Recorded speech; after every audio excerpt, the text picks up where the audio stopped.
We are here in Fort Worth, Texas. Can you believe it?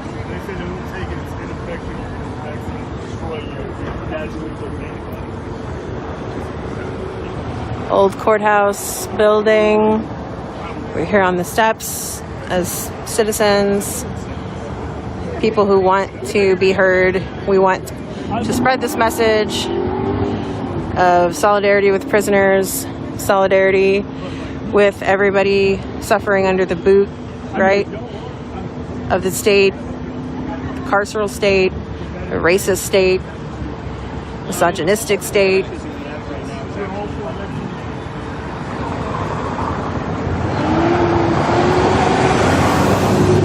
Our slogan is shut them down, free them all.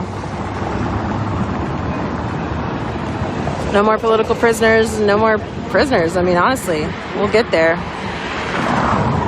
But certainly, no more political prisoners. We talked about Leonard Peltier, we talked about Mumia Abu Jamal, and so many others.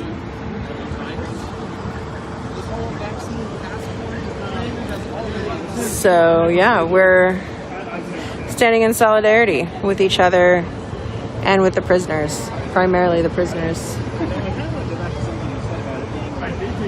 All right, so yeah, we will get started here with speakers in just a few minutes. We have several organizations that are represented here today. Party for Socialism and Liberation is here, of course, representing Dallas and Fort Worth. We do a lot of stuff in Dallas,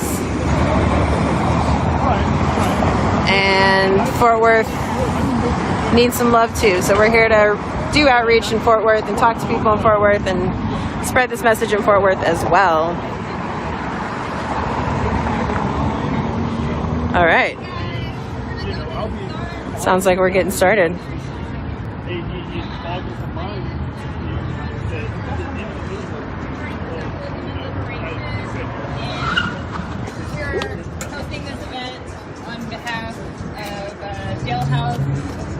Lawyers Speak, and it is today is the 50th anniversary of the Attica uprising.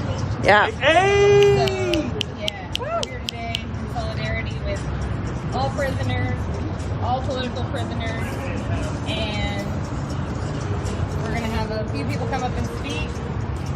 I think Ryan from United.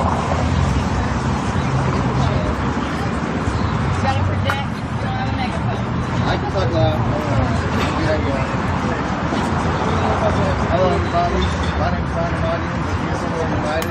Thank you all for being out here. I know it's probably quite a little time for some people to buy something to eat, but it's important that we come out here. Can y'all hear me, by the way? Y'all need to speak up louder? A little louder, a little louder. Alright, never mind, how loud, I guess I can't go.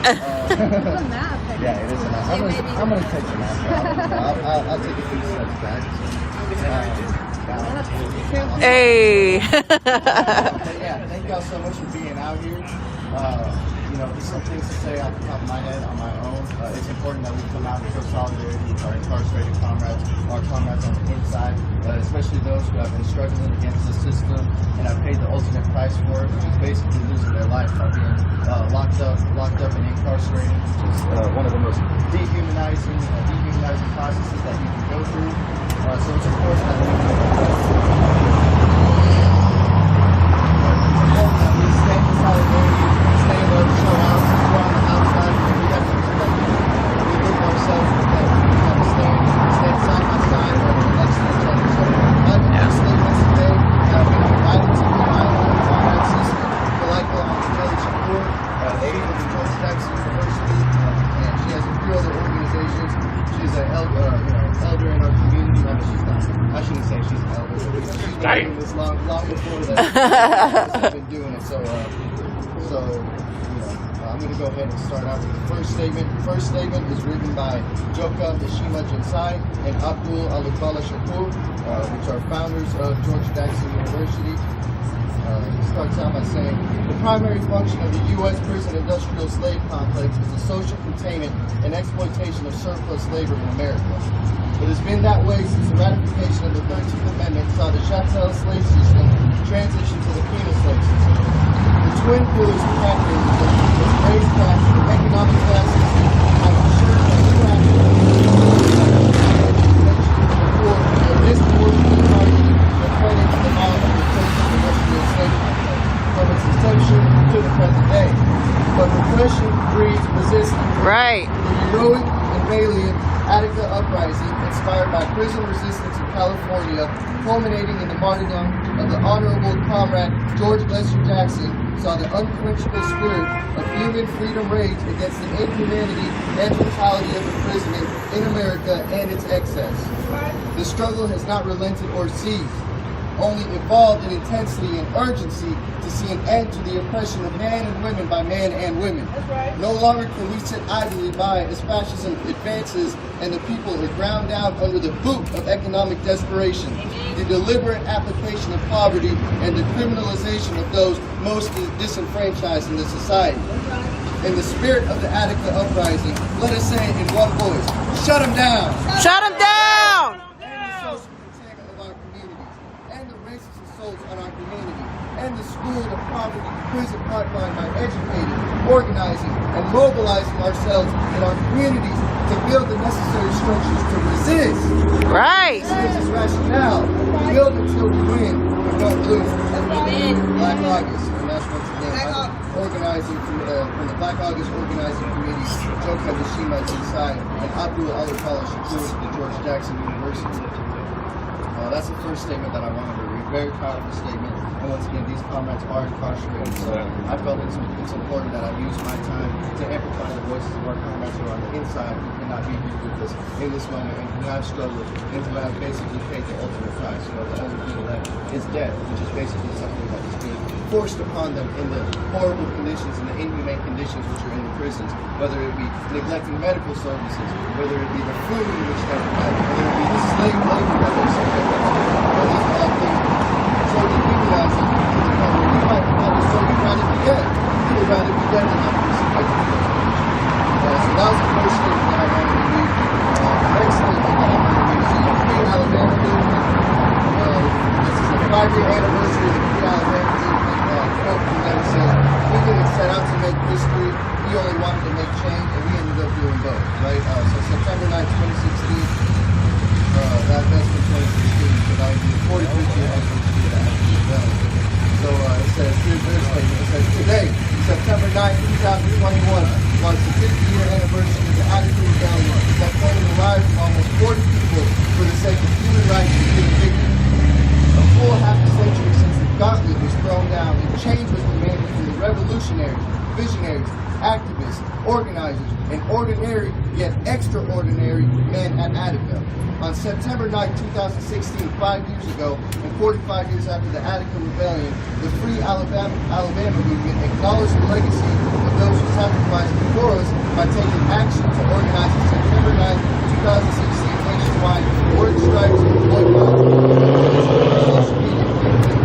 This organizing effort resulted in the largest prison-led strike in U.S. history.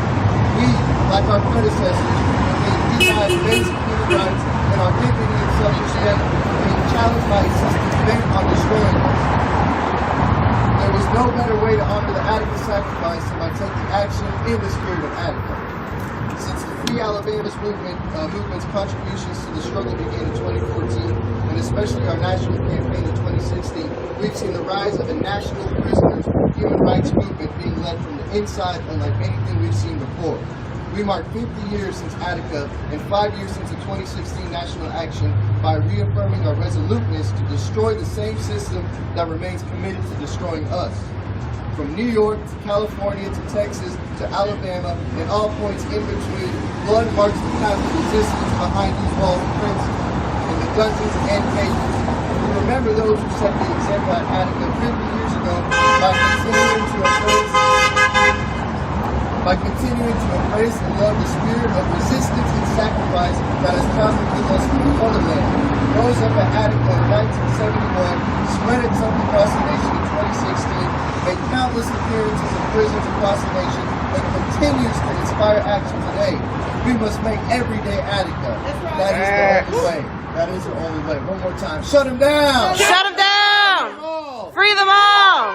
All power to the people. All power to the people! Once again, thank you all so much for being out here. My name is Ryan Amadi with the Attica United. These were statements from comrades from the Free Alabama movement and our comrades from George Jackson University. I had also invited a comrade, Chairman Eric Crawford from Guerrilla Mainframe. He said he was going to try his best to make it out here. He didn't really have the transportation to. So this was also a statement in conjunction with him. So once again, we got the same solidarity. All power to the people!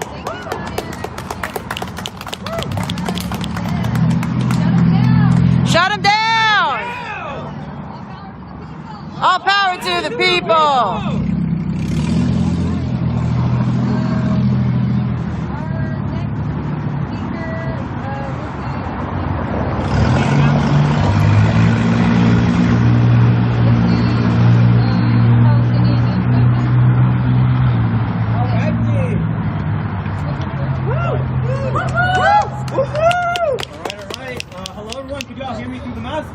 Yeah. Awesome. Okay. If you all need me to repeat anything, just put a finger up. I feel that's my duty as not just for practicality reasons, but also as a accessibility gesture. So with that being said, I am Yaya. I'm part of the Palestinian Youth Movement. We're a transnational grassroots organization, completely volunteer based, of Palestinian and Arab youth in the homeland, in the diaspora, organizing around and liberating Palestine from the river to the sea. And it's because he came through the part of Palestine. With that being said, I begin by acknowledging that we are on the colonized land of a few different nations and peoples, the Humanos, the Kickapoo, the Kawakoni, and the Wichita, as well as a plethora of unrecognized nations and unrecognized tribes, as well as nations, tribes, and peoples who passed through these areas and had various relationships to the land that weren't sedentary.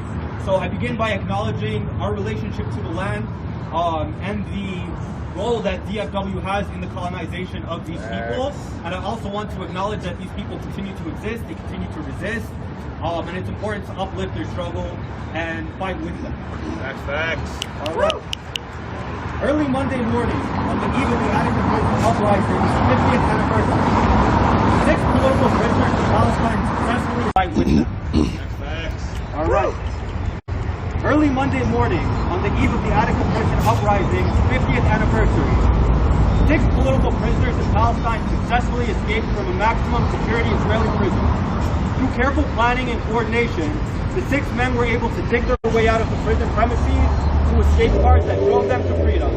Their names are Muhammad Abdullah Orda from Jenin, who was detained since 1996 and sentenced to life in prison. Muhammad Qasim Orda from Jenin, detained since 2002 and sentenced to life. Yaqub Mahmoud Qadri from Jenin, detained since 2003 and sentenced to life. Aham Fouad Kamemji from Jenin, detained since 2006 and sentenced to life. Zakaria Zubaydi from Jenin, detained since 2019. Munadil Yaqub Mayfad from Jenin, detained since 2019.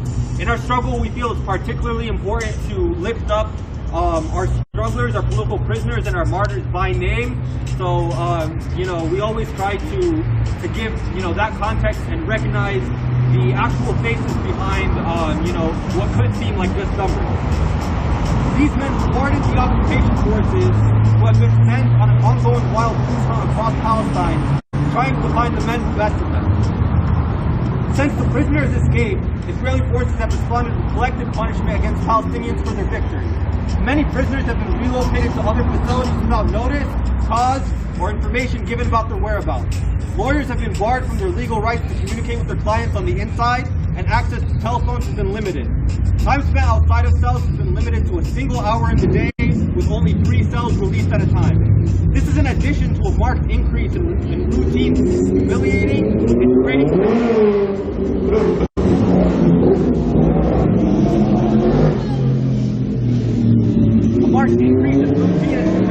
Treatment that is part and parcel of Zionist prison guards and what they routinely engage in. Additionally, 4 of the escapees' family members have been arrested without cause, and others have been arrested on baseless charges of allegedly aiding the prisoners' escape. In response, Palestinians across historic Palestine and the occupied territories have demonstrated a resistance, at times directly clashing with Zionist forces. Palestinians across Zionist prisons have threatened to riot and even burned down several cells in some locations in response to the selective punishment enacted against them by the Zionist incarceration apparatus. Dissidents have caused Israeli police with information intentionally meant to mislead Zionist forces regarding the whereabouts of the escapees, causing Zionist officials to declare that they are no longer taking such tips into consideration in their search. So it effectively making, one of these tactics of, giving anonymous tips completely useless, right? Multiple Palestinian factions have also declared their unwavering support for the prisoners and their commitment to protecting them at any cost. Today, we celebrate the liberation of these prisoners and salute the steadfast resistance of those continually facing the impacts of incarceration and those supporting them. We await the day when all prisoners can know this liberation. These 6 men have freed themselves from the confines of their unjust incarceration, but there are still thousands of Palestinians tortured and detained in Zionist prisons today. Millions more still in the U.S. incarceration system, and more still who are arbitrarily detained under the auspices of U.S. national security and quote-unquote securing our borders. We contest the dehumanizing deployment of the notion of criminality that is used to justify the inhumane treatment of detained immigrants and incarcerated inmates, and to draw distinctions between those who are supposedly deserving and undeserving of dignity. Today, we celebrate the liberation of the 6 Palestinian prisoners as we await the day all prisoners are liberated. Until the walls of each and every prison is destroyed, until every last prisoner sees freedom, the struggle will continue. We honor the legacy of all prisoners who have fought and died behind bars by reaffirming our commitment to the abolition of the cells that hold millions of our people who deserve to be free. From Palestine to the Rio Grande, no more prisons on our land! All power to the people. Thank you, y'all. All power! Viva Palestina! Viva Palestina! Okay, that was great. I'm so glad we have such a diverse speaker today. And next, we'll get Tyler DeLuca from IWW and Food.com.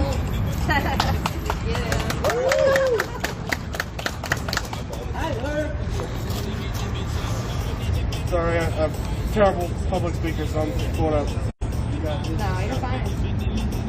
Hello, good evening. Thank you to the organizers who put this rally together. I thought his shirt said one big onion. Thank you to my comrade Dominique Johnson for inviting me to speak.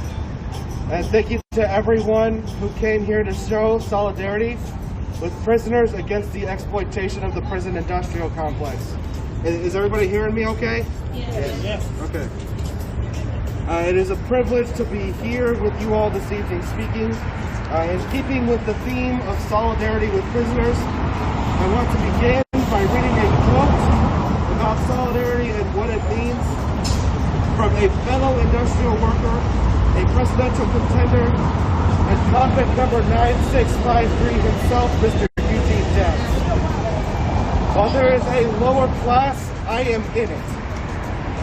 While there is a criminal element, I am of it.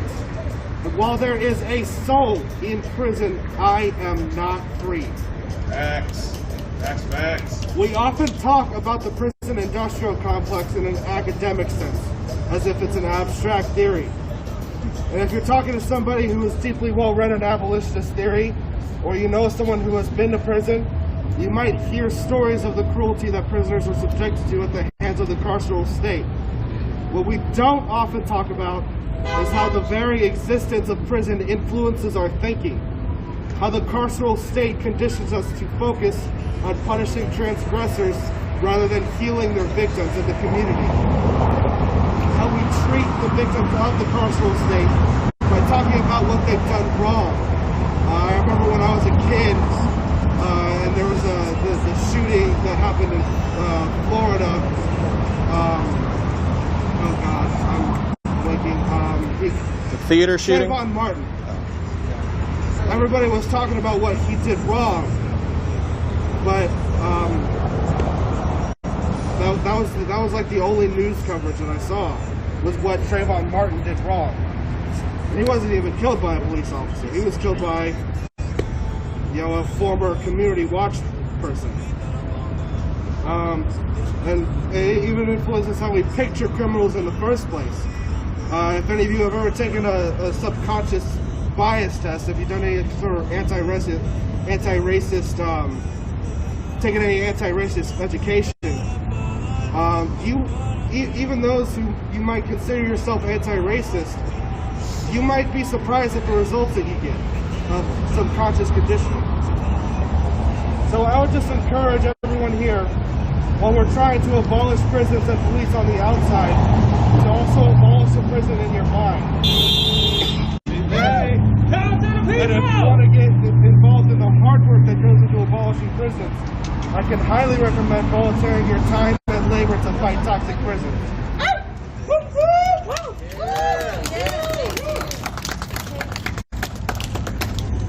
Hey Brian, he would still want to speak? Did you want to speak?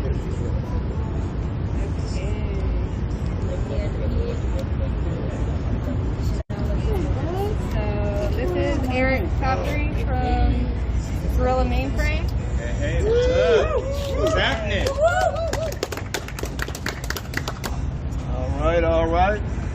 Just got here, hearing everything is going pretty good. So free the land, all power to the people. All power to the people.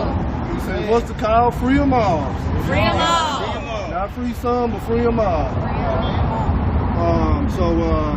Yeah, you know, I want to thank the organizers first off, because I never want to take people's word for granted, so I like to first off start by thanking the organizers of this, because it's very necessary. It may not be 1 million people out here, but our energy is that of 1 million people. So I want to definitely thank the organizers who came out here and put this thing together. Because of course we know this is going on all across the country right now. So it really is 1 million, like 1 million people. So, you know, because it's going down, you know, all across the country. So we definitely appreciate that. A city like this, where DFW all together needs that, most definitely. You know, most definitely. So we just got done with Black August. Black August resistance was strong. This year, like every year, but this year was really strong. We got more people adopted to the Black August culture, understanding the history of what it's all about. And the resistance is still going right now. We ain't stopped Black August resistance, but at this juncture, it's time for the organizing and mobilizing, right? Which I know we say, well, we always about that, right? But we're saying that after Black August resistance, now it's time to get the masses organized and mobilized, right? To abolish prisons. You say, what? You abolish your prison? What do you mean? What do you mean abolish prisons? Yeah, we say, yeah, abolish prisons, right? Because we understand that slavery is wrong, right? If anybody agree with slavery, please raise your hand. You might be a little hungover from your drinks last night, because this is not the right place to be. So we knew that, right? We've been knowing it ever since we came over here on the good ship Jesus, right? And tortured, right? Brutalized, castrated, our lives taken away from us, our beliefs taken away from us, and our organizations. Slavery didn't just take our humanity, it took our organization away. So that's why we understand that this 13th Amendment, right, which condones slavery, right, it's not about good guys and bad guys, right? It was not about good, because as far as we understand, good guys and bad guys are in the White House and the Trap House, right? Right, so we understand that. So after 500 years, this is a continuation. Even some of the things that are going on with the prisoners right now.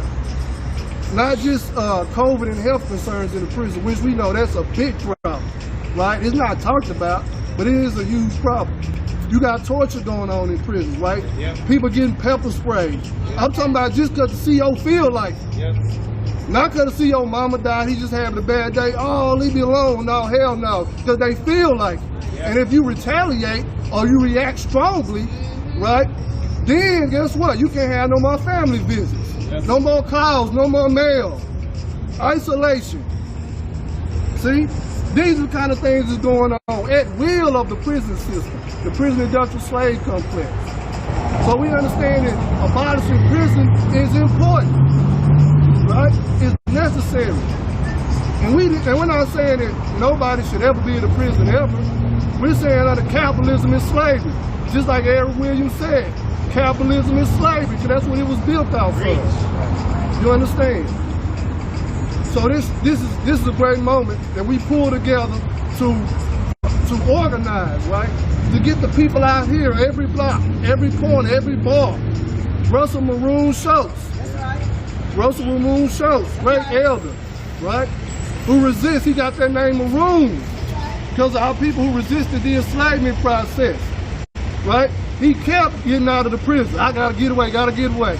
But he's back in there and with some real serious health concerns, we're trying to get him free. But he said, not too long ago in the statement, he told to his son and daughter to tell us that wherever you at, even when you out having fun, you're out chilling, hanging out, talk with some people.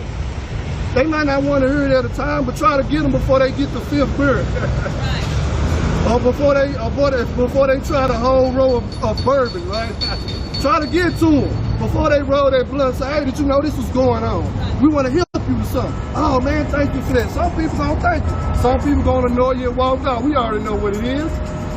But some people will. He said when you're out doing what you do, when you're moving around, when you're in school, if you could do it at work, when you're conducting business, he said wherever we go, we got to mention this. We got to educate the people. And some of us, I know I don't do enough, I speak for me first. We got some comrades that might be doing that, right? But if we all do it, it makes a real big difference. If we all make these efforts. That's what Russell Maroon said. So I'm just putting that out for the elder. He said this. He said, hey, we need to try strategies that we haven't tried. We don't need to just go with the that's cool. But we need to do things that haven't been tried before, right? We need to make our efforts bigger and stronger. Well, we got to evaluate. Sometimes we're going to have to sit in the room for 3 or 4 hours and evaluate the process and analyze what is it that we're not doing. We know what the system not doing, right? It's a lot of concerns, and I'm not saying COVID is not a concern. But you got crazy Joe sitting up on damn TV crying because everybody not getting vaccinated. Even though people who are vaccinated, I'm not saying if anybody here is pro-vax, I'm not saying pro or anti, but I'm saying that he's crying about everybody not getting vaccinated, but he's not crying about the unemployment. Right? He's not crying about the miseducation and the shutting down of certain schools. He's not crying about that. He's not crying about the COVID cases in prison. Ooh, come on. He's not talking about that, right? He's crying about something that he feels he has an interest in, right? But the interest of the masses, he's no concern. So we know what they're going to do. What are we going to do? That's the question. That's the question. And we, as we say, hey, not make America great again, make humanity great again. Right? Because America never been great. I'm sorry you're a patriot. I know 9/11 is this Saturday. It's going to be red, white, and blue every goddamn where. Side stories and shit. Oh my God, what's happened 20 years ago? Blah, blah, blah. America's never been great. Right. How do we know? Because some of the greatest people that ever been came from something to nothing. Right? What's great about sending a 14-year-old George Stinney Jr. to an electric chair at age 14. What's great about that? Is he as a 14-year-old really that much of a threat to society? Come on. What's great about assassinating Dr. Martin Luther King, who spoke of nothing but peace in Memphis in 1968? What's great about that, right? What's great about assassinating young black leaders from the Black Liberation Army and the Black Panther Party? What's great about running aside of Shakur, making her leave and move the exile out of this country? And because you can't get her back here to torture her, you're upset. There's nothing great about that. So let's make humanity great again. Let's make humanity the top priority. That's what we gotta do. We gotta challenge everybody, our cousins. We know our cousins and shit. They been hearing this shit from us for years. They tired of hearing it. Oh, I know you went to rally. Whatever. But we gotta get people to understand this gotta be a top priority to the working class. It gotta be. It has to be the top priority. Che Guevara said, one person's life, not all of us, one person's life is more important than all the possessions of all the rich people in the world. Right. One person's life. Right. One person. Come on. If we all can get the masses to think like this, how much work would get done? How much would the problem get solved? We went out to sit around and say, when did this shit go in? When we make humanity the top priority. That's when it's going to end. So we got to understand that concept that Che Guevara was talking about. We understand that the people in the prisons, their lives is more important than the Dallas Cowboy football team is playing tonight. Hey, come on. And if you having the British and you tonight and you watching the Cowboy, no offense to you, I watch sports too. But that damn goddamn Dallas Cowboys and the Buccaneers and Tom Brady, that shit ain't got nowhere near important as this. The NFL MVP, the Super Bowl facility, the billions of dollars they spend on that shit is not more important than freeing the political prisoners, the prisoners of war, and abolishing prisons. No, there's nothing more important than that. Right? Nothing. Not the latest limo that came out, none of that shit is important. We got to get the masses deprogrammed, right? They're programmed to just walk like robots. We don't need no goddamn robots, right? And I know human cloning, I don't know, some of y'all keep up with the stock market and shit like that. I know we got better things to do. But one of the biggest things that people are looking forward to is cloning and things of that nature. We're not trying to be no goddamn robots. We're trying to build a world of leaders. That's why they don't like the Latin School of Americas in Cuba, because they're building leaders, not people that want to take your money. Oh yeah, as soon as you come in, you got a goddamn runny nose. Oh yeah, let me give you this, let me prescribe. You got 15 goddamn medicines you coming out to go get at CVS after coming in with a runny nose. Because somebody want to exploit the fact that you got a sickness, if it may be even that, or just a cold. But I'm building leaders, health leaders that go across the world. They give a damn about everybody, just like they give a damn about the president. So we're talking about building leaders. That's what we got to focus on. Building leaders. Analyzing and strategizing on what we could be doing. October 22nd through the 25th, they got a national, international tribunal dealing with this issue of prison slavery, and slavery all together.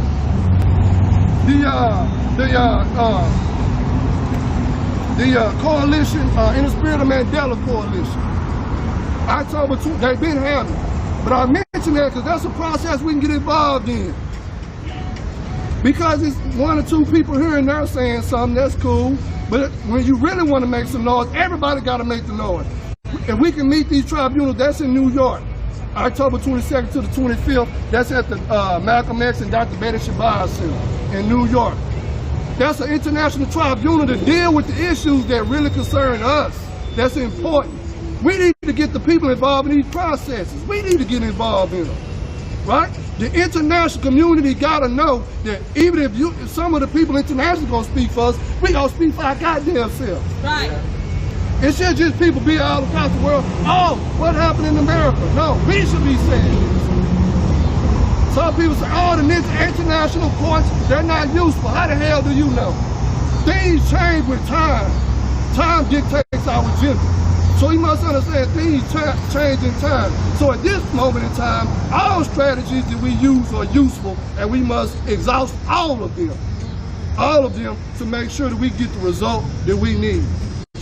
So those are some of the things we can do. We can continue calling the state reps, the people that's over the prison. We can continue calling them. Some of them, as I've been hearing, are now kind of being in, I don't want to say total solidarity, but they're kind of, digging and investigating into the process of what's going on with some of the prisoners. So it's okay to make these calls. Everything doesn't have to be extra militant and radicalized. Everything is political any damn way.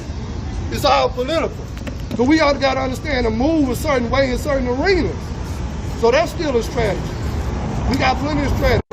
A real easy strategy, we get the masses on and say, hey man, you don't got to go to McDonald's. They got burgers every goddamn way. You say McDonald's got the best fries, there's a million other fries you can go get. And I guarantee, if your ass is hungry enough, you gonna eat something.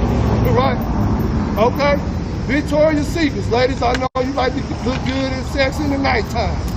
Victoria's Secrets ain't the only place to sell. You understand? These are places that are constantly exploiting prison labor. Okay? We can do the basic things. We can do the basic things. Let's start with that and getting the masses onto that. So I ain't gonna talk too much, but yeah, making humanity a priority, organizing, making these calls, seeing people stopping them. Hey, even the people out here, they don't know what the hell we talking about, but let's get them to understand. I know they can read the banners, but let's get them to understand what's important right now. What's important is not what Crazy Joe talking about. He got the interest of the white ruling elite class. That's who the interest he got. He don't give a damn about you. Don't give a damn he a Dixiecrat, Democrat, or he on crack. It don't make no goddamn difference. You understand? So we got to get the people out here organized and mobilized. It's going to take a better effort from me. It's going to take a better effort from all of us. We got to abolish these prisons. We got to get our comrades out of this prison industrial slave complex. They too damn old to be in there. The system is lying, making excuses. Oh, they're a threat to society. You mean to tell me a person with health concerns who is 70 plus years old is a goddamn threat to your society, and you spend $70 billion on fucking military? Right. Stop playing games. Right. That's why when we talking to the people, we got to shut down myths immediately. We don't have to argue, get offensive to people. We got to shut down these damn myths. They're not a goddamn threat. Sunday Attica is not a threat. That's right. The threat he is to you is that he's going to inspire young people. Right. Russell Maroon Schultz is not a threat. That's right. Right. You just don't want to let him out because he resists your enslavement, right? He resists being put in the hole for years and years and years. Matulu Shakur is not a threat, but you don't want him making a society full of great acupuncture. Exactly. Huh? But guess what? He's making them any goddamn way. All of his students are still teaching right now. So you can't stop this. We always say at Black August, can't stop, won't stop, and refuse to be stopped. So we're going to continue with that. We're going to free all these political prisoners. We're going to get more organized and unified and be a real force and make humanity great again, make it a top priority. We're going to get our political prisoners free. What's the call? Free them all. All power to the people. Free them all!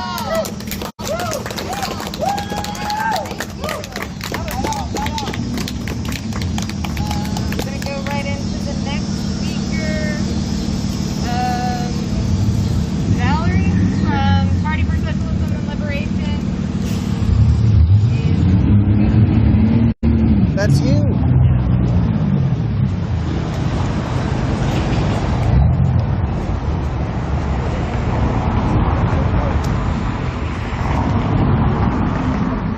My name is Valerie and I'm a member of the Party for Socialism and Liberation. I want to draw a parallel from this prisoner solidarity rally to the heartbeat bill abortion ban. We're putting together a rally to respond to that on September 17th, 11 a.m. at Dallas City Hall.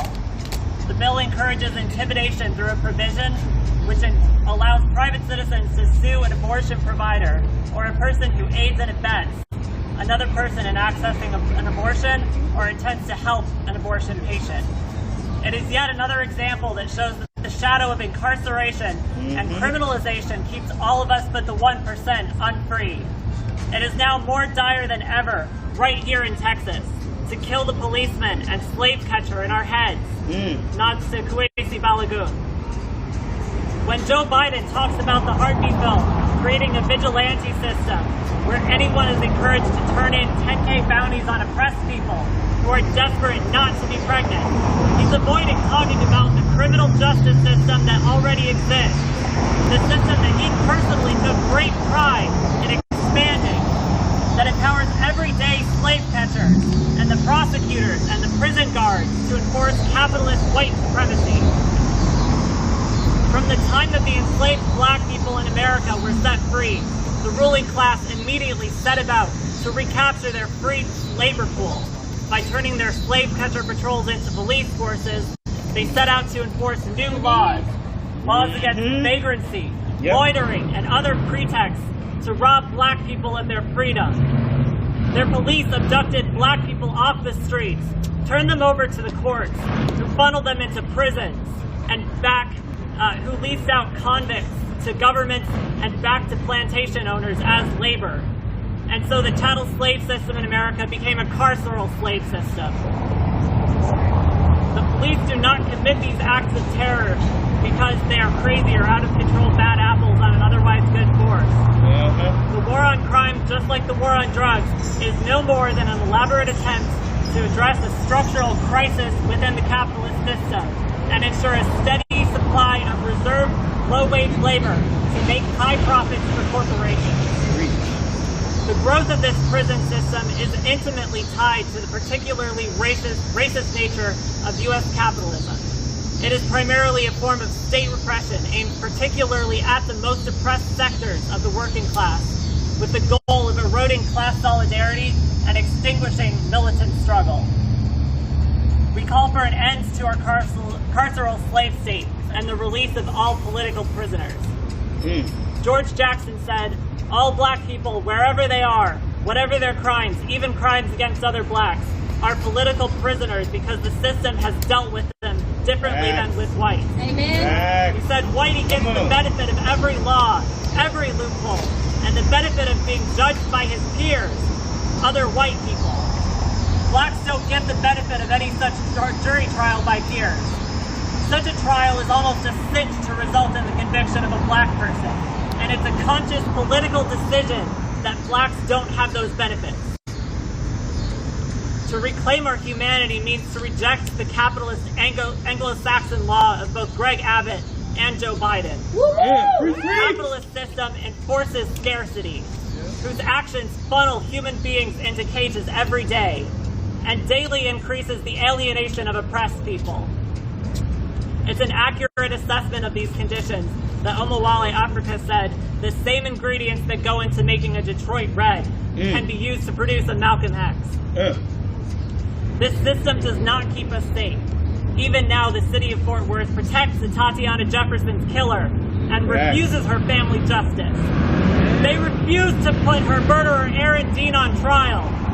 The police do not keep us safe. The city does not keep us safe. They exist to violently enforce and protect landlordism. They enforce our evictions. Police are domestic abusers. They are murderers. And they, above all, enforce the carceral slave state. Their prisons do not keep us safe. They keep us unfree. They perpetuate rape culture. And they serve repression and white supremacy. We need revolution. It is healthy communities where everyone is housed and fed with the resources that they need. That's what keeps us safe. All power to the people. All power!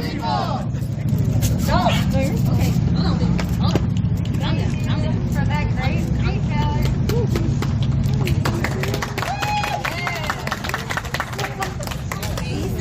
All right. We have a lot of speakers, so I'm just going to go into the next one. We have Richard from Fight Toxic Prison. So we're church. Can everybody hear me okay? Yeah. Hi, I'm Richard. I'm an organizer with Fight Toxic Prisons. I wanted to start by reading something briefly that one of our incarcerated comrades... We got a lot of speakers, so I'm going to set my phone on a tripod. This is in commemoration of the Attica rebellion and all the radical action of all the people who've been protesting the system since forever. So I wanted to start by saying, and by leading off with some of the words. So I asked my comrade King if they wanted me to say anything, and this is what they said. Burn the fucking prisons, for real. No more reforms. We're in a war. Let's begin to treat our lives as such. All power to the people, and don't fear freedom. Those words, plus the grounding of what today means, it's caused me to reflect on several things. The first is what it is that we're fighting against. If we're in a war, we have to understand what are those things that we're at war with. Are we simply at war with the prison system? No. The answer is no. No. Are we simply at war with white supremacy? No. The answer is no. No. Are we simply at war with heteropatriarchy? No. The answer to that is no. So, are we simply at war with colonialism? Are we simply at war with ourselves? No. So here's the thing. We're at war with all of these things. Because all of these things, the land we sit on right now, it was built and it continues to be maintained by white supremacy. The rules are enforced by white supremacists. Whether it be the cops looking over there, they everywhere. Like, whether it be the cops or the cops in our head. What we gotta really think about is who we're going to war with. And a part of who we're going to war with means who are our allies in this battle. So is Joe Biden our ally? No. Hell no. Hell no. Or is any politician, Democrat, Republican, Green Party, liberal, conservative, or any of those people our allies? No. No. And here's the second part of just about who we're at war with and why we're at war. We create the weapons of our warfare. So not only do we create these weapons that we go to war with, we also share them with our comrades. So we got to think, who is on our side? Who are we fighting with? And for me, I make that answer simple. We're fighting with our community. But community is a very broad term. So we got to think, who is included in our community? And as we talk about today, it's going to be all of our incarcerated comrades, no matter what they do. And as George Jackson is saying, as other people have already pointed out, all prisoners are political prisoners. Because the very invention of the prison system predicated on the life of black and brown people, predicated on white supremacist values. All those things have created what we have today. Since the 13th Amendment, since before the 13th Amendment, you go to the 3/5 Compromise, you can go back to any person who's ever had a leadership position in these here United States of America. They've built everything on white supremacy, and they continue to maintain itself. And to go to my comrade at King, why are we not for reform? Reform has been going on since forever. We can trace back the history of any reform. We can trace back the history of the foreign to our prison system. Policing and prisons in themselves were reformed to corporal punishment. Early in the 1700s, Quakers used pen, i.e. the penitentiary, as a reform for people who were not acting right or misbehaving, or all those different things. That later became the Auburn prison system, or not later, simultaneously 1828 became the Auburn prison system. But the goal of those things was to help people who were already in power maintain their power, maintain their control, and maintain their authority in open. So that's kind of the point too about like why we're not reformed. So if we're not reformists, like that gets to the second thing that I really think about. What is abolition? So some people say abolition is simply abolishing the prison system, or maybe it's abolishing capitalism, or maybe it's abolishing white supremacy. But really, in fact, I'm going to say abolition is a positive and not a negative. So it's not what do we have without, it's about what we have with. It's about what we as a society and as a community, what we decide to build together. So abolition means thinking outside of those frameworks that have maintained the systems of oppression and that harm so many of our friends, so many of our families, so many of our loved ones. Abolition is an invitation. And like, I'm saying this, but I'm by all means not the first person to say any of this. I'm gonna gotta give mad love to the ancestors, mad love to the elders, to Harriet Tubman, Miriam Caba, a lot of black and brown women who came before us to lay the groundwork for all the work that we do.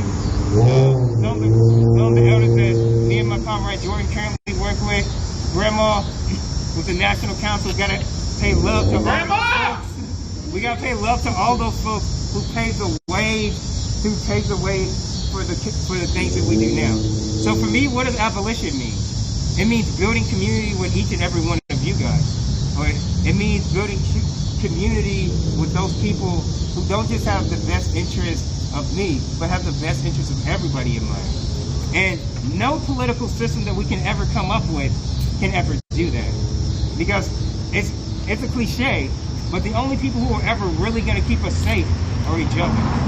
So for me, abolition isn't just like going outside the carceral system. It's not just saying, oh, I don't like prisons, I don't like detention centers, I don't like jails, I don't like police. All those things are true, but why don't I like those things? Because those things take stuff away from our communities. They take away from the bonds that we share with each other. So if we're relying on a police, whether it's a state patrol, whether it's a local, whoever, any of those types of people, if we're outsourcing our safety to the communities and not each other, who are we? Like you were just saying a few minutes ago, like how do we become better human beings? And we can't outsource our humanity to the state, which is why, like, in my very, very humble opinion, you can't be anti-capitalist, you can't be anti-white supremacy without also being anti-state. Because the state is in fact violence. So if the state is violence, it very much makes sense that we are anti-state, anti-white supremacy, anti all those things, because more important than any of those things are the communities that we build with each other. And that gets to like the very last thing I want to talk about, like the actual organizing that I do. I organize with the Campaign to Fight Toxic Prisons. Now all you guys are more than welcome to be a part of. Come and see me or join after if y'all want to like help out. If we got some things that's going down, we're gonna try to take. We're gonna take down Carswell Prison for the inhumane things that they're doing to all the women and all the people who are detained, all the people detained there.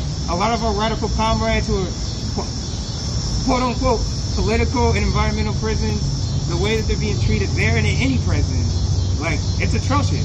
But we understand.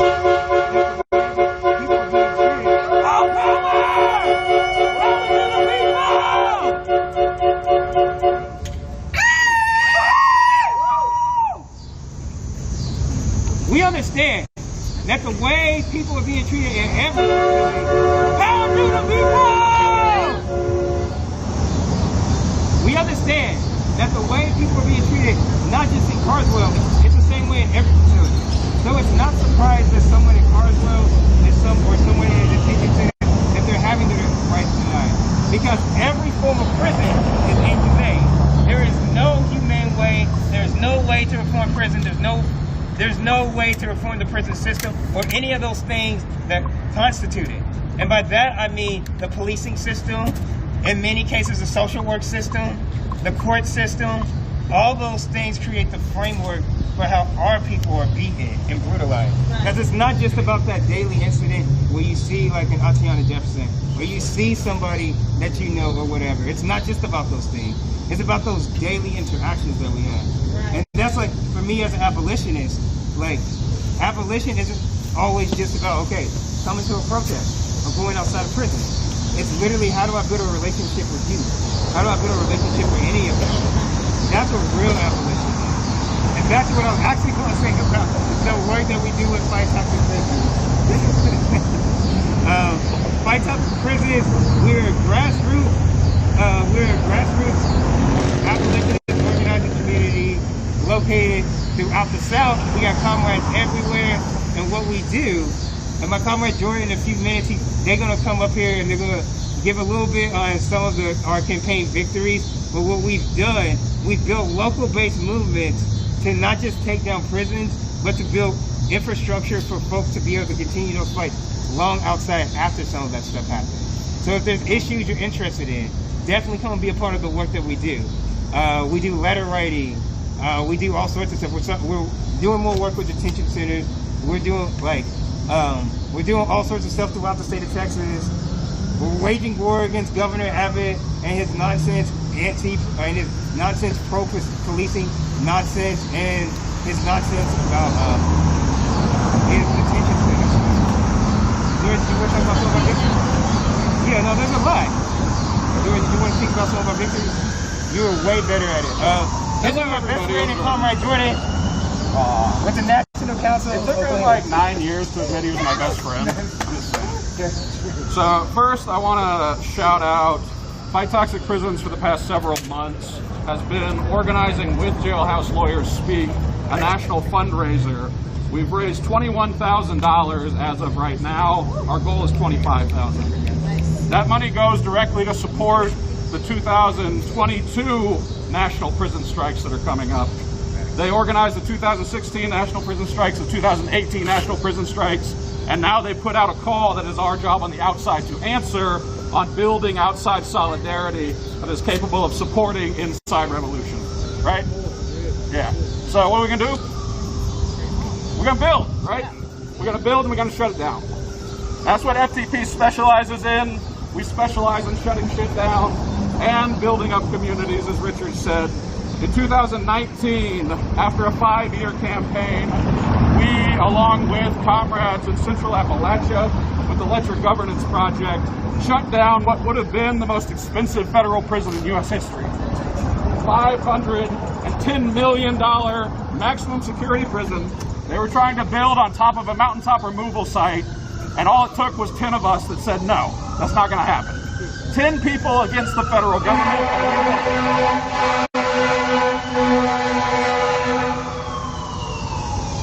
10 people against the federal government, and we won, right? We fought the law and we fucking won. That's all it takes, is being able to stand up and say, you know what, we ain't gonna take it no more.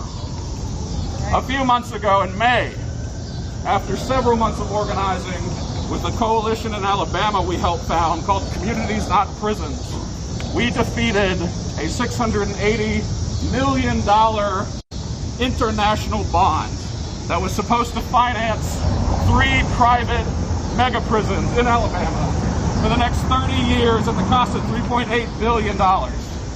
We were able to destroy the financing, force Barclays, force Stifel, force KeyBank, 3 major international banks to pull out of the deal at the last minute, destroying the financing for the project. How many of those, how many people did it take? I'm gonna say maybe 12, right? My point is, there's what, 25 people here tonight? Our rule of FDP is you only need 5 to 8 people to shut down any prison, to win any campaign. The trick is they just need to be committed. They need to be able to accept critique and actively seek it.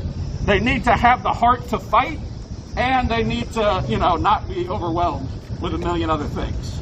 If you can find those 4 key things, you can shut down any prison, you can shut down any jail. We've already done it 5 times. We've proven it can work. So we want anybody that's interested here to join us, because next we're going to fucking shut down FMC Carswell in Fort Worth. Oh wait. The fundraising link for those that want it, givebutter.com/jailhouselawyerspeak, and then givebutter.com/jailhouselawyerspeak, and then bit.ly/JLSmerch21. The last one, you can get a bunch of radical shirts and totes and shit like that. There you go. What about ROE and Abolition? Can people see the donation? Yeah, definitely. Yeah. Wherever it would go through. There you go. All right. Next speaker is from Dartford. Their name is Juana.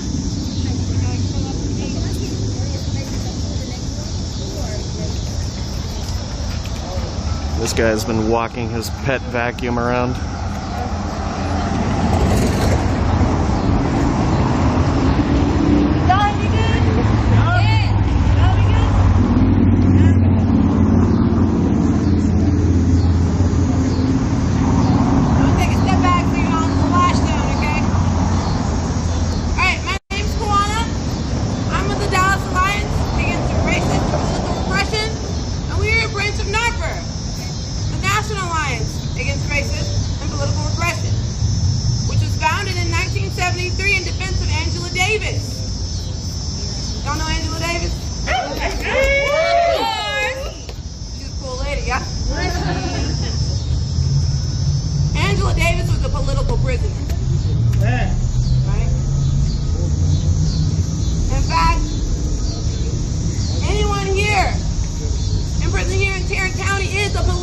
prisoner.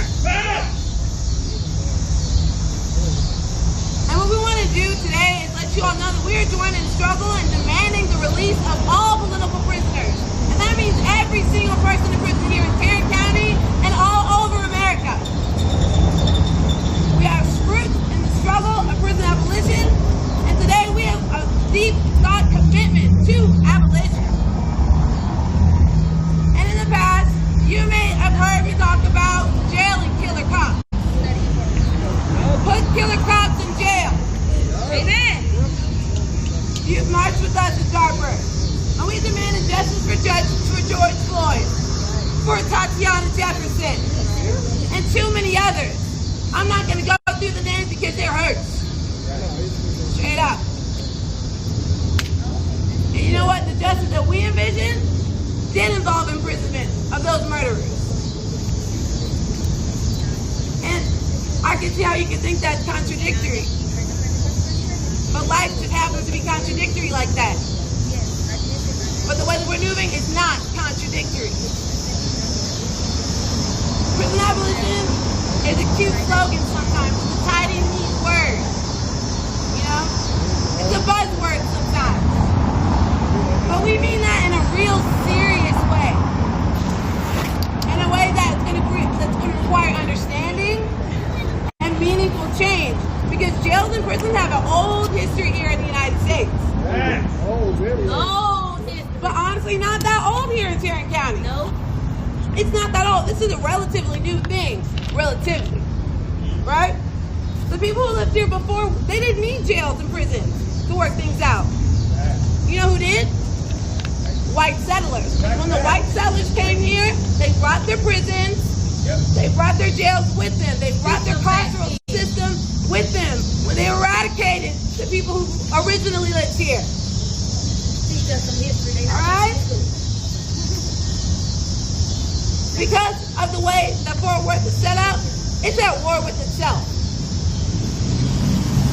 There are the haves and the have-nots.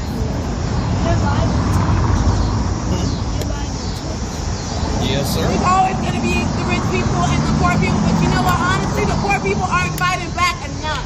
Right. And that's not to say that we're not fighting. It's just that much fight for us to fight. Amen. Right. And in the city, we have Bass Hall, right? Cute little trumpets at the front of the building. Right? Bass family, billionaires. That dude's eating gold flakes on his oatmeal while there are people in the hood in East Fort Worth with roaches in their refrigerator and nothing else. How? This is what a settler society looks like. This is what America in 2021 looks like. This is the archaic notion of how the world works. This is happening right now as we speak.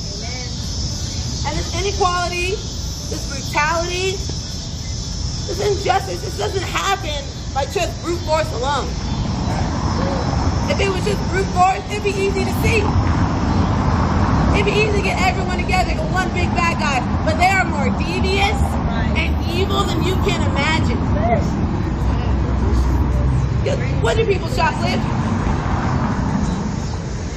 Food, diapers, right? Like $50 for a pack of 30 goddamn diapers. Right? Baby formula. Exactly. The police spend day after day, hour after hour, making sure that people aren't stealing those things. Essential items. Things that people need. They're only doing that to oppose the rich, not to protect us at all. Because our people are starving. When the rich go against the poor, when the haves go against the have-nots, there's always going to but protect the rich. But the state is so clever that they put like superficial limits on the rich, right? Minimum wage. We can't let them be too poor. We got to give them minimum wage. $7.25 will ensure that you're poor in all 50 states. Yes. We got these big factories, but we have to control them with environmental measures. But we're not going to actually enforce them, right? And who do that affect the most? When those environmental measures fail, and the water is poisoned, who's drinking that poisoned water? Is it the people that messed it up? No. Doubt it. And it's the same thing. Murder's illegal, right? The police, when they murder people, they get in trouble, right?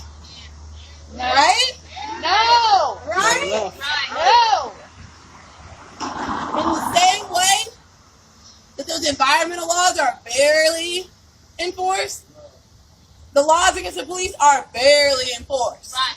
And in the same way that minimum wage barely nourishes our people, they barely give those motherfuckers consequences for destroying our communities.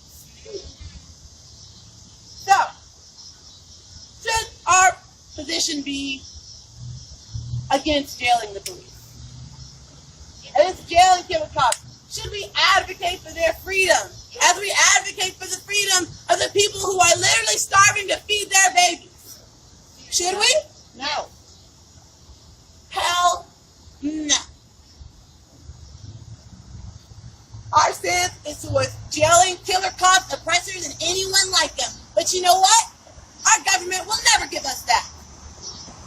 As long as the government stands as it is, they will continue to support the people on top, and that involves the police who protect them, and they protect them on the same cyclical cycle that leaves us on the bottom sucking shit every time. So we demand harsh penalties for the police who kill, and the government of the hacks. Because they will never truly abolish prisons if they're as they remain. You think this government, the one that stands as it is going to just change their mind one day? No. You think we don't have a lot of work ahead of us before they decide that we're worthy of life and liberty? The same life and liberty as they preach to us from day one? No. But a time will come. Don't worry.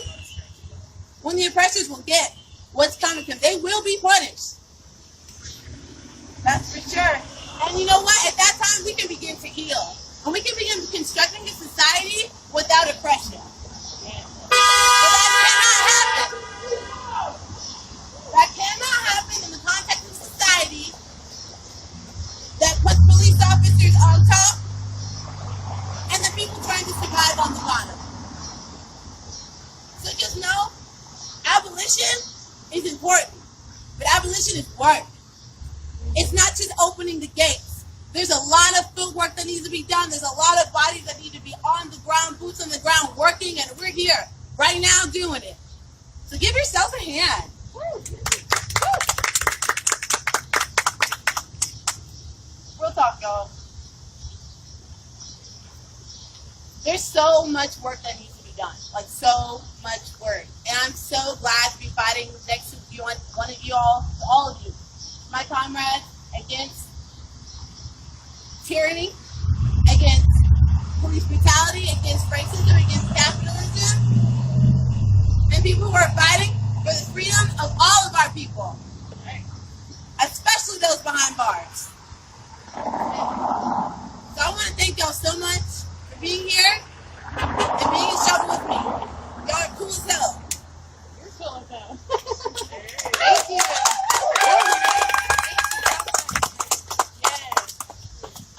We have a few more speakers left, just a little bit more time.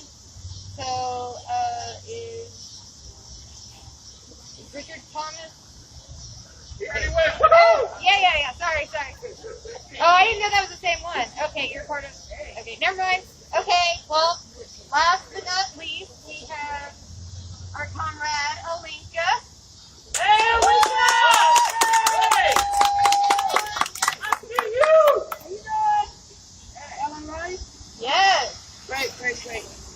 Always a pleasure to be here. Glad to be in the building with everybody. I'll start off saying, Attica!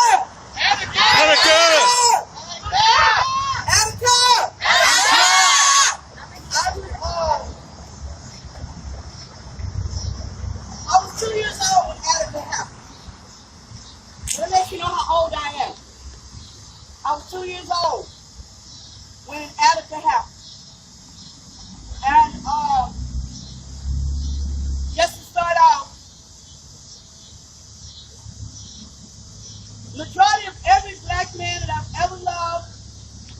been in some type, has been in the criminal justice system.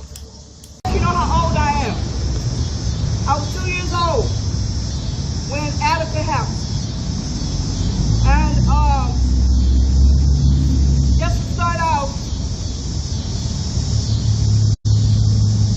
majority of every black man that I've ever loved has been in some type, has been in the criminal justice system.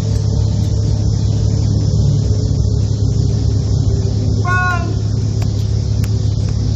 my father, to my uncle, to my son's father, to my son,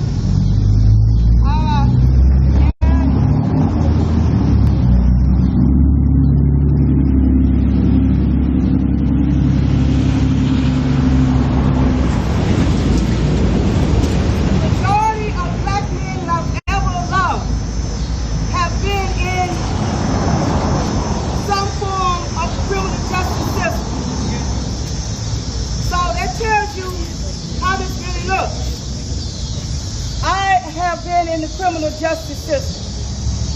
My father was born in 1927. He was born in Sharecropper, in the Sharecropper farming community in Louisiana. So I am his daughter. My brothers have been incarcerated. My son's father, my uncles, my mother, my aunts. So the whole generation have been incarcerated in some form of criminal justice. That's really behind bars. So I stand here today as a person who can really attest what it's like to be behind these bars.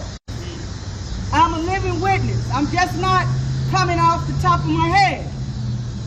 And one of the memories that I have so strongly about this building, and probably before a lot of you were born, back in the 1980s, there was a black man here in Fort Worth. He was sitting on the back of a truck with some of his white buddies. And a white man came and blew his brains out. Wow. Black people from all over Dallas, Houston, Fort Worth, we did a march. Starting all the way from down there, if you look behind you, look, as far as you can see, that was people marching for this man who had been killed by this white man on the back of the truck. And what was so egregious about it is that they let the white guy go. Now you imagine, I'm in high school. I'm 52 years old. I'm in high school. I'm 17. And I'm marching all the way from back there. It was so many people on this block. You would have thought Jay-Z was giving a concert. But it was because of this man being set free for killing this man on the back of a truck. We marched for justice. And it seems like we've been marching for justice ever since then. So, when the young lady was talking about Bass Hall, and she was talking about all the other buildings, we have to understand that we are in a security culture right now. If you look around you, there's a camera there. There's a camera there. There's a camera there. There's a camera over here. We're always being forever watched and forever policed. So, what we're doing right now is just minor.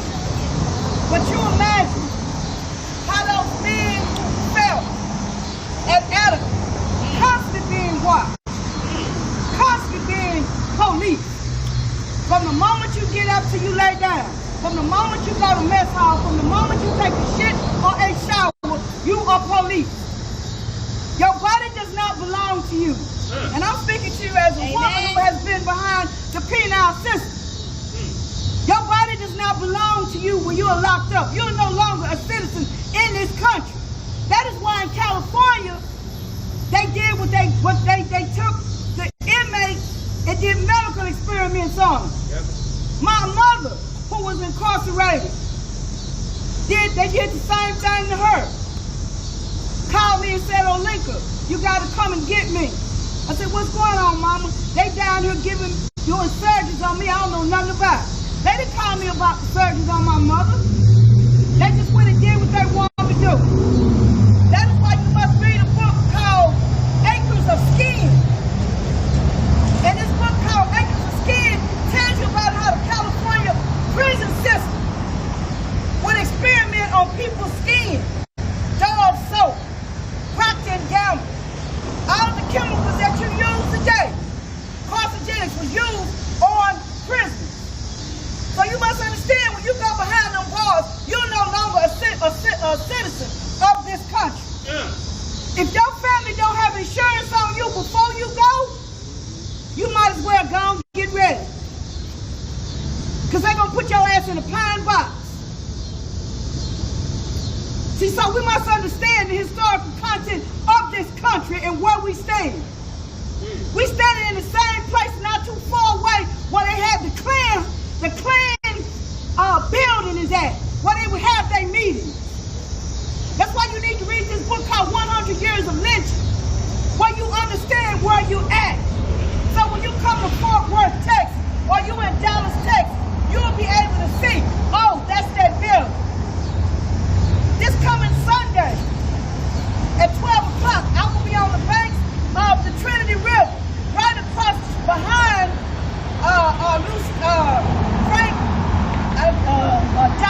Dr. Jail, but across the new stereo. And I will be on the banks of the Trinity River, which was housed in the first Cato people's land.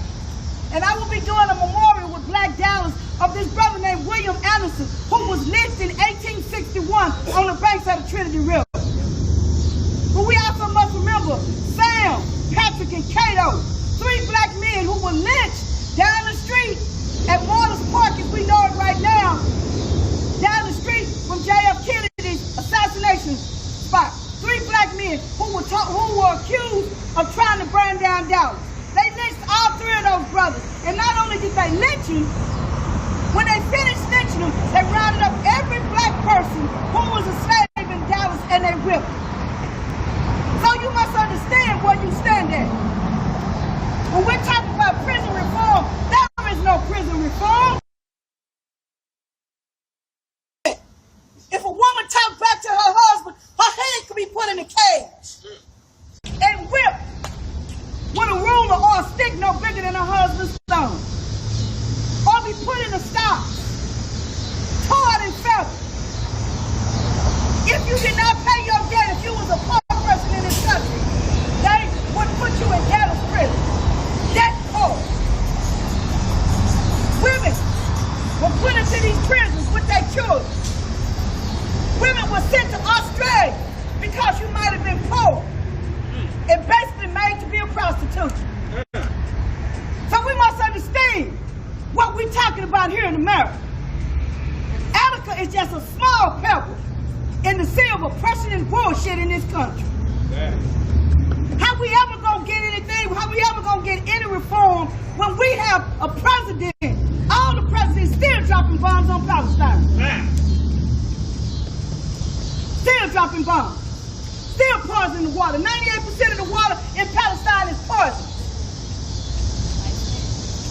So I want to go even a little bit further. One thing we don't think about, I'm an environmentalist. We don't think about the toxic footprints of America's prisons. We don't talk about how these prisons are built near Superfund sites. We don't think about that. We don't think about the poisons in brown water. We don't think about the fungal infection. We don't think about the lymphoma that these people get because you go to Kentucky, the prisons are right next to coal ash. Yeah. So not only are you doing time, but you die while you're doing time. Every prison is toxic. Every prison is toxic. Yeah. Every prison is toxic. And I want to tell you about one right here in Texas. Come on. FMC Carswell, a federal medical facility and prison camp in Fort Worth, Texas, is within a mile of 2 federal Superfund sites. Now, when you talk about a Superfund site, that is a site that has been declared by the United States government of being highly toxic. Come on, Attica. So when you talk about these prisons, there inside. You can't reform slavery. You cannot reform slavery. That's just like saying that shit is sweet and it's good to eat. That is what America tries to feed us. So not only do we need to be worried about our prisoners inside, we need to be worried about what's going on outside. Come on! What the hell makes you think that they gonna build a prison on some nice green grass? Nothing. They build it right next to something that's gonna slowly kill you. Right next The to prisoners have to fight in court to get clean water. So you got two battles. Come on. You not only fight for your freedom if you're innocent, but you fight to be free. You fight to be alive when you get out. And let's not talk about the women that are in the prisons that are being affected by these toxins. Correct. You wonder why when these women have so many miscarriages or reproductive problems. Because of the toxicity that's in there. So we must understand, it's just not what's going on inside, we must understand what's going on outside. And me being a black woman, being inside those walls, I can tell you what I saw. I can tell you about the women when I was in there who had HIV and AIDS and who died on the bunk next to me. I can tell you about the green juice that they gave us, saltpeter, that's supposed to stop your nature. I can tell you about the cold-ass bear claws and the cold-ass chicken. And I can tell you about when a woman is on her cycle and she asks for sanitary napkins. They tell you you ain't nothing but a nigga and a number, so you don't need none, use some toilet paper. And you slap it between your legs, and you better do that real quick. So we're not talking about what the female inmates go through. Constantly being watched by the male guards. The rape. That's why they closed down the one across the street from New Sterry. It's in my mind. Dawson had women in there that were miscarrying in the toilets. But this same company went on and set up, they were taken to task by the Dallas County Commissioner's Court. But the same company set up the profit for prison industry out in Hutchins. So a lot of these little towns, they made their money off of it. They brought the people in. You can work at this profit to prison. But now that's being dried up. So now that they can't get the criminals, they getting the immigrants. So you wonder where all those children, all those Hispanic children that came across the border, where did they go? Profit to prison. These little bitty country towns.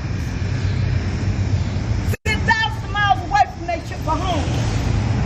You're 12 years old and all you want, or you think you're coming to America to get a better life, but they put your ass on the bus and take you to the bus and hit Texas. So we must understand, we must stay up with our boots on the ground, we must stay with our eyes open, and like the chairman said, we must call our state reps. But a lot of times we know they don't give a damn about us no way. Because these little hick towns, they get paid to have these people behind bars. The greatest story I ever heard was the liberation of the South School. The greatest story I ever heard about how she got out. There was no bloodshed. Nobody was killed. It was organized. All it was some people went in, overcame the guards, put the guards' uniform on, and went to her cell and liberated. That's all it was. So like my man said, all it takes is 4 or 5. It don't take 10, 20, but you gotta be organized. Right. You gotta be solid. Right. You gotta be willing to do the damn job and be disciplined. Right. No foolishness when it comes to liberation. Right. You gotta know what you're doing. And I say rest in peace and all power to the person, Marilyn Buck. A lot of y'all don't know who Marilyn Buck was. Marilyn Buck was a white girl who gave her life and her time for the liberation of black people. Look up who Marilyn Buck was. A lot of times we think that people are out here doing the work of liberation and doing this work for the liberation of black people. We don't think about the white allies. Right. We don't think about the white women. Right. lives on the line, who donate the money, who have a safe house, who get a word for it. So I want to say our solidarity to our white sisters and brothers. And I want to say solidarity to our Mexican and Hispanic brothers and sisters who during the time of slavery let us come to Mexico. Brown versus brown, let's all get down. See, we must go back to those times. But America tells us that we must be divided. Shit, if you on my side and you white, let's get down. If you brown and you on my side, let's get down. It's for the liberation of the people.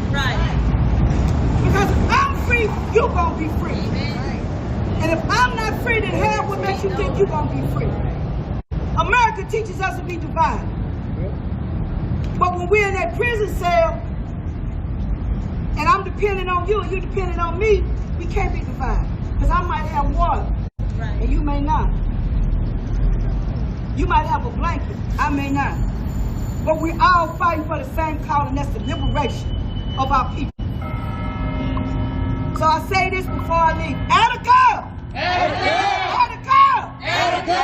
All power to the people. All power to the people. Long live George Jackson. Long live George Jackson. Let the dragon be free. Let the dragon be free. All power to the people. All power to the people. If I'm not free, ain't nobody free. Ain't nobody free.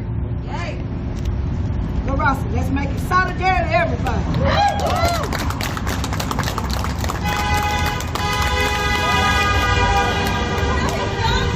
Fuck you and your mama.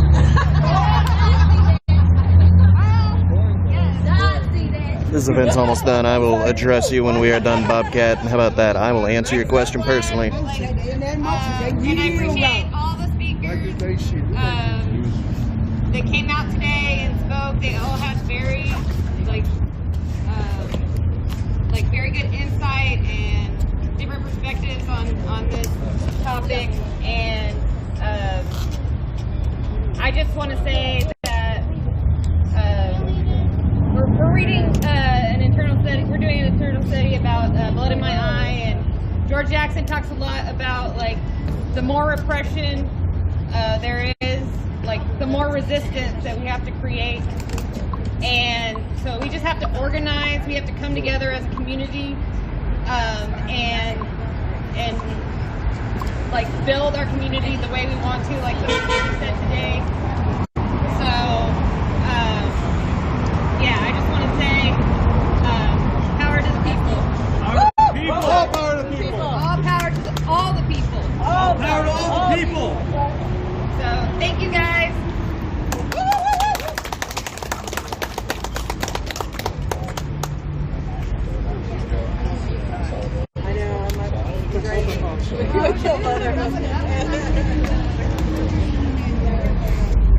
All right. So, Fort Worth fire truck is about to pass by, and I've never seen a fucking fire truck like this. So, I just got to show everybody this fire truck.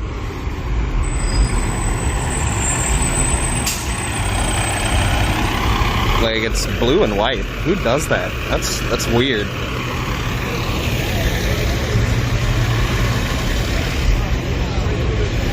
Gotta say goodbye to the puppy. Goodbye, Legion. Goodbye, puppy.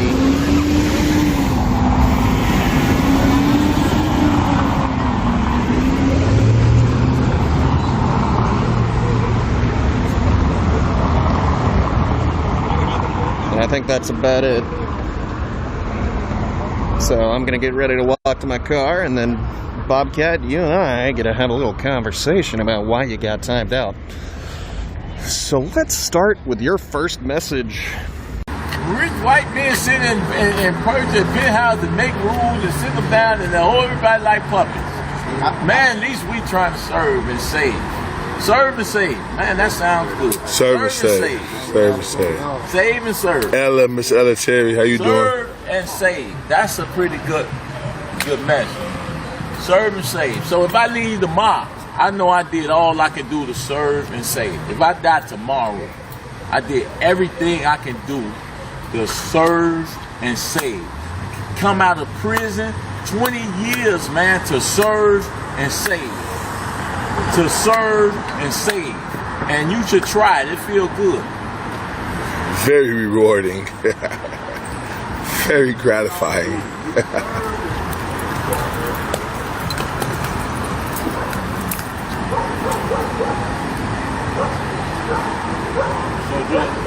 So Gray, you can keep it rolling if you want. We're going over here to the next spot. All right. We're gonna go to the next spot. I guess y'all want to hang out on this Thursday. At least you can get some knowledge. It's better. This better than dumbass. Damn, I owe 20. I ain't finna start that cuss. Man, I got to just that. I'm the one putting all the paper in the cuss jar.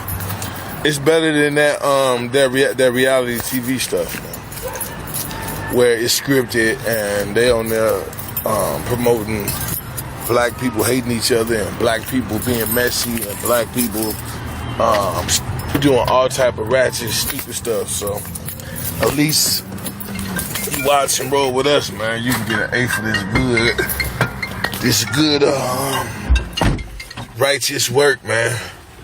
You rolling? Yeah. So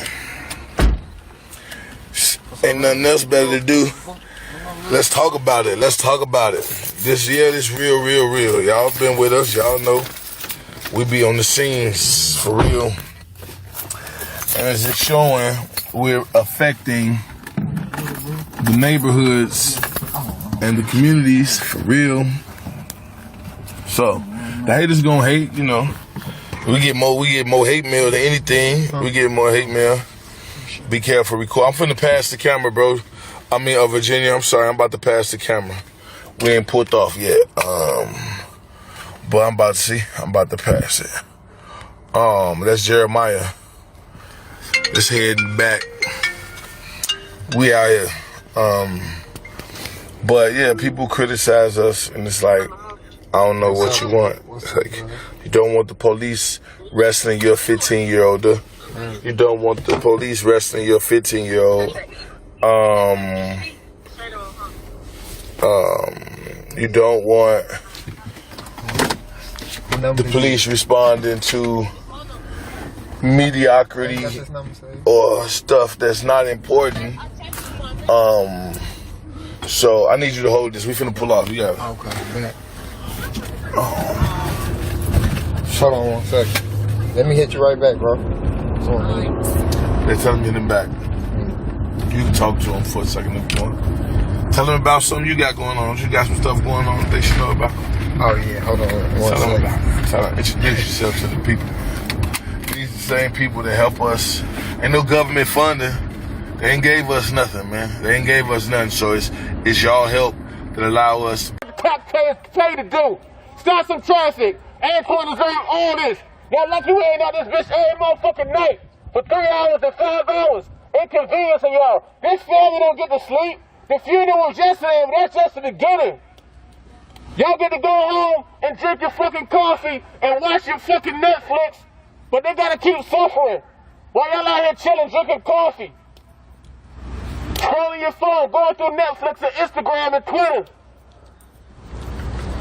This ain't no fucking game. Black lives, they matter here. Black lives, they matter here. Black lives, they matter here.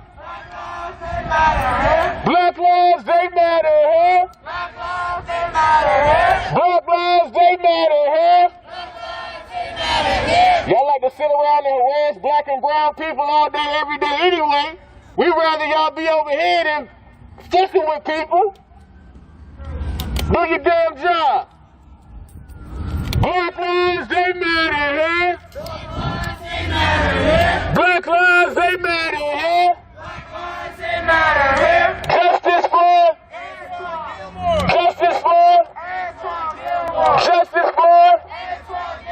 Say his name. Go ahead and take a little homie. It's all you. With your new microphone. Yeah.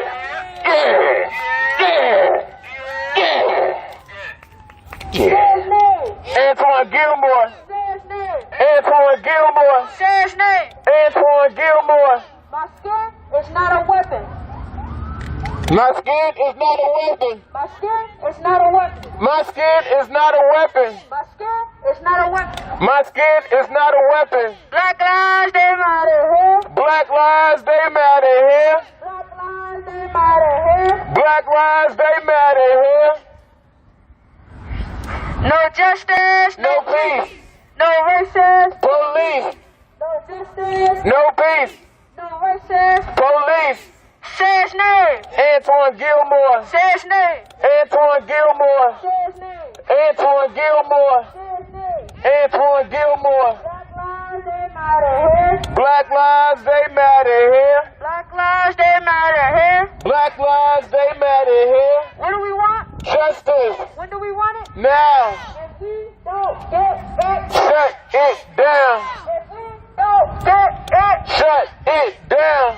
Black lives, they matter here. Black lives, they matter here. Black lives, they matter here. Black lives, they matter here. What do we want? Justice. When do we want it? Now. And if we don't get it. Shut it down. If we don't get it. Shut it down. Say his name. Antoine Gilmore. Say his name. Antoine Gilmore. Say his name. Antoine Gilmore. My skin is not a weapon. My skin is not a weapon. My skin is not a weapon. My skin is not a weapon. My skin is not a My skin is not a weapon. Say his name. Antoine Gilmore. Say his name. Antoine Gilmore. What do we want? Justice. When do we want it? Now. If we don't get it. Shut it down. If we don't get it. Shut it down. Black lives, they matter here. Black lives, they matter here. Black lives, they matter here. Black lives, they matter here. Black lives, they matter here.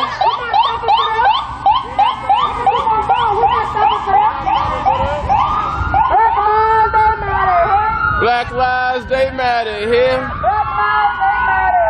Black lives, they matter here. No justice. No peace. No racist. Police. No justice. No peace. No racist. Police. Y'all not loud enough for me. I know that's right. This is not loud enough. Where your home? Where your sign?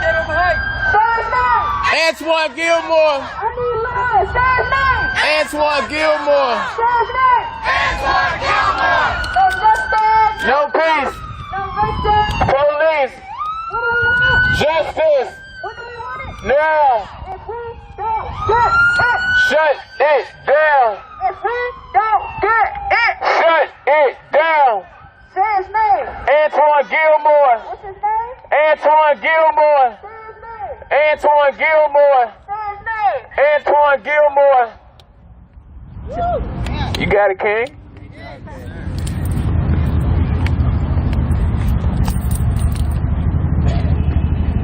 Quiet though. I stopped. I kept home. Because I'm not here. Yeah. If y'all stop killing black people, we don't have to take over y'all streets every night. It's real simple. Y'all stop killing us, y'all can have y'all peace. Until then, we out here.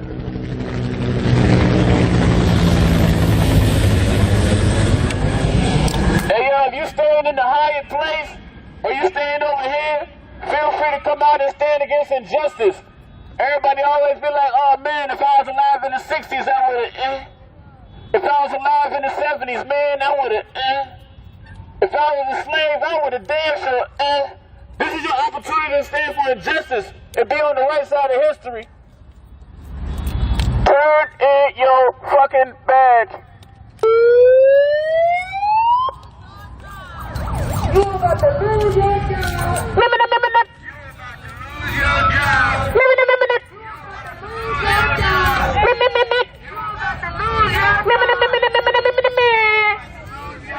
What you say?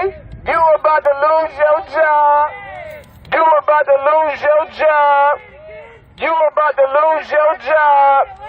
You about to lose your job. You about to lose your job. You about to lose your job. You about to lose your job. You about to lose your job. You about to lose your job. You about to lose your job. You about to lose your job. You about to lose your job. You about to... Oh, y'all let me hang in? Okay. See how that... Wait till Christmas come around. Then you waiting on that ginger snap. The stale one, because the stale one still be good. Alright, y'all, how long it's been? I mean, we can stay as long as we want. It's up to y'all. How y'all doing? If y'all want to get in the street, it's all y'all, man. Ain't no charges, nothing inside block right now. Y'all need something from the store, we got you. Good? Alright, cool.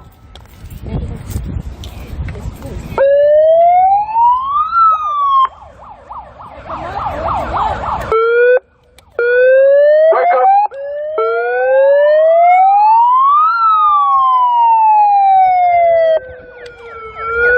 Black lives, they matter here. Black lives, they matter here.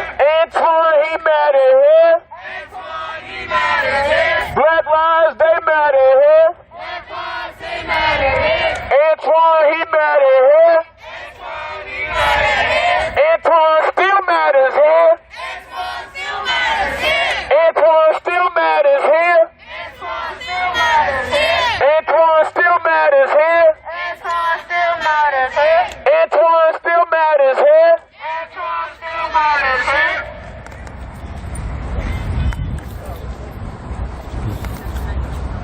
Let's make some noise, y'all. Wake them up.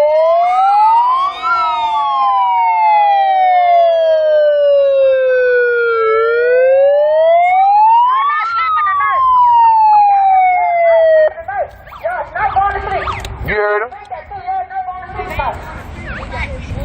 You heard him? You heard him? Gotta go nowhere, we're right here.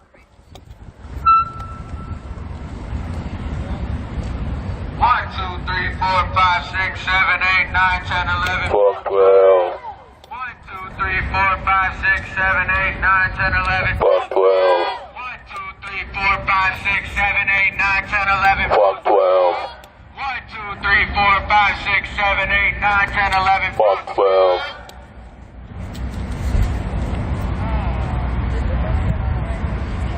When black lives are under attack, what do we do? Stand up, fight back. When brown lives are under attack, what do we do? Stand up, fight back. When black lives are under attack, what do we do? Stand up, fight back. When civil rights are under attack, what do we do? Stand up, fight back. When the mentally ill are under attack, what do we do? Stand up, fight back. When black lives are under attack, what do we do? Stand up, fight back. No justice, No peace.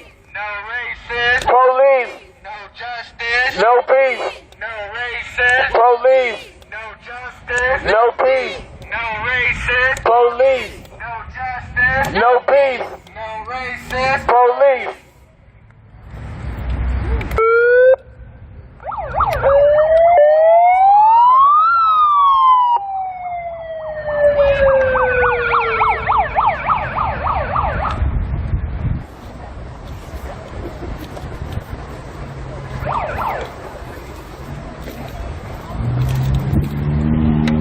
Some kind of crook to block the street off.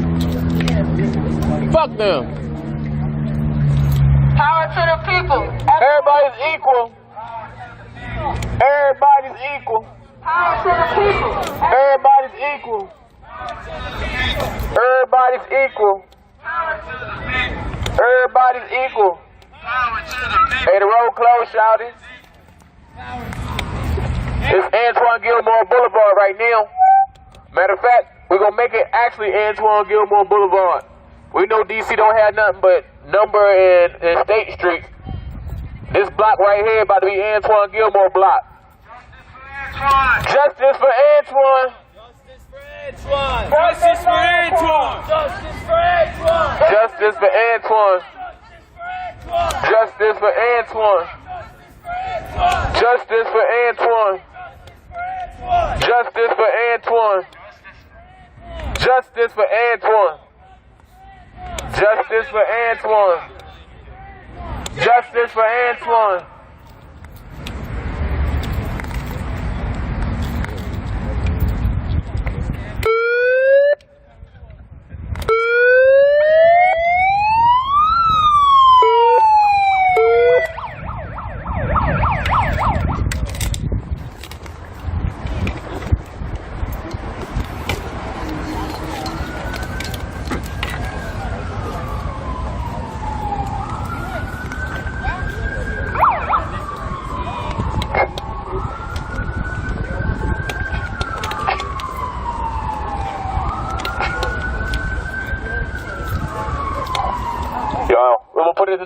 right now because you got to manifest it. So we'll be back and forth to DC real often. Part of Nabisco and Mondelez. Give it up! No contract, no peace. No force can't do hardly anything. Give it up, guys. Go on home. So thanks for joining. I'm going to do a walk down and show you some more. Money you think you're making. But this 6 o'clock is the shift change time. So some people leave, some people enter, some scabs in these small vans. And you can see heavy traffic of the Amazon Prime vans and trucks in light and heavy industrial on Columbia Boulevard. So thanks for joining. You can support and learn more about the Bakers Union Nabisco strike by just searching on Twitter, following my page, of course. You can see the truckers almost uniformly 80% plus honk. Lots of community support here. So I'll be back later. Thanks for joining. This is Johnny Dangers. Peace, love, and solidarity.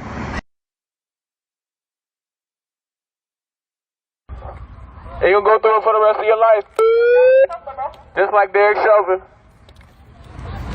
Black lives, they matter here. Black lives, they matter here. Black lives, they matter here. Black lives, they matter here. Whose streets? Our streets. Whose streets? Our streets. Whose streets? Our streets. Whose streets? Our streets. When I say whose street, y'all say Antoine Street. Whose street? Oh wait, we saying Antoine or Juvie? Whose street? Whose street? Whose street? Whose street? Whose street? Whose street? Whose street? Whose street?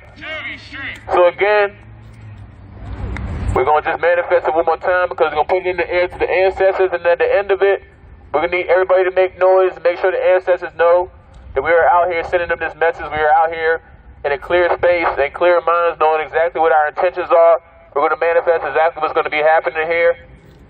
And even it's to the point where we have to mandate a new law called Antoine's Law, where you will not be firing. You're already not supposed to be firing the moving vehicle. So it should cause for immediate termination and arrest if you do violate, on top of any infractions. And we also need to manifest that any officer using force needs to object themselves to a sobriety check and to a blood sample within 1 hour of using force. I don't care if it's deadly force, a taser, locking somebody up or whatever, but you need to be peeing in a cup and having your blood taken anytime that you use force. Make sure you're not out here high and drunk on top of being a pig. I gotta pee in a cup to get a job. You gotta manifest. Here we go. Y'all make some noise right here. We're gonna manifest that to the ancestors. We're gonna send it on up, and they're gonna send it on down.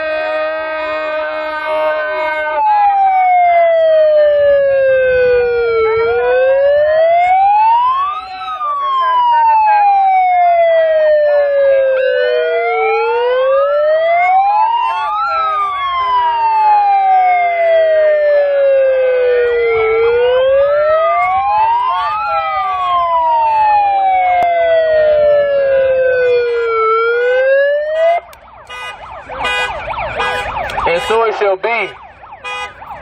Alright. Y'all can have y'all funky ass black back for now. But when we come back and make sure it's Antoine's block, it won't be funky no more. Like I said, this right here is going to be his billboard. We're going to call and make sure we got to do with that. This right here, this going to be his mural. Or this one or that one. Whichever one got the biggest wall, wherever y'all want it. But we're manifesting that, and it's going to happen in the next 6 months or less. I like that echo. Mm-hmm.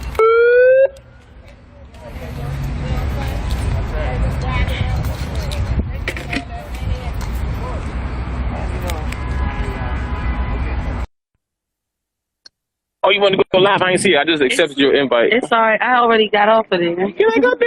How they got relief bills for everybody but our community. We just saw the alderman downtown. Hold on 1 second. The alderman in downtown, they didn't develop a whole new commander for that area.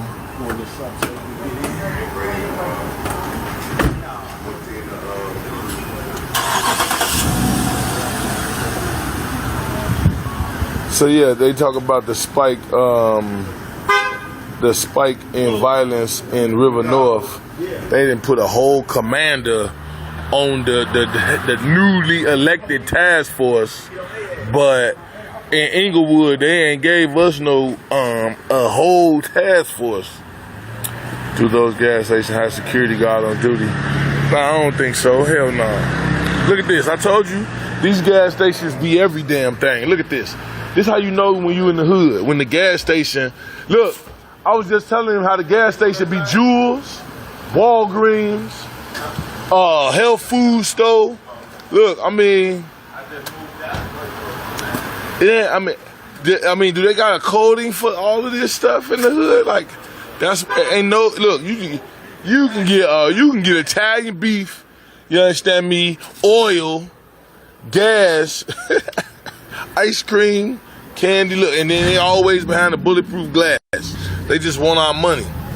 They just want our money. They don't want to touch us. They don't want to be around us. They just want our money. How y'all doing?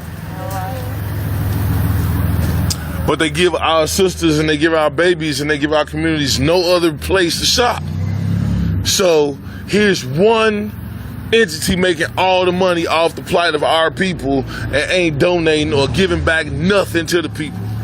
You gotta start being outraged about what really matters. You know that food old and outdated and stale, and this is where they come sell it at, in our damn communities. Always waiting on me? Yeah, always. People. Oh, shit.